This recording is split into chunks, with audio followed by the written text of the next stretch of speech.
Diba, like kung usapang footwork, dapat Sanji.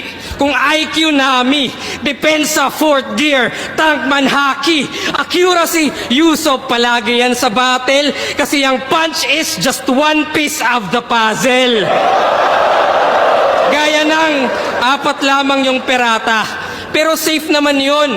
Huwag nyo nang hanapin yung Zoro, on the way pa lang yon. Kasi punchliner ka lang, boy! At lahat umay na, dapat kang umalsa. Kaya nung ace ng baras, baka ace na 4th gas kasi nga bulagta. Balik sa One Piece, huwag ka nang umalma. Kasi nga ungas ka, walang tapik sa dibdib. Kasi nga butas na.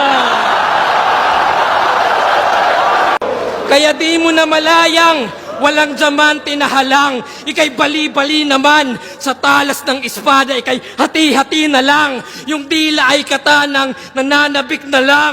Di ka na mamalikmatang. Ito yung Zoro, nung round 1 kararating pa lang.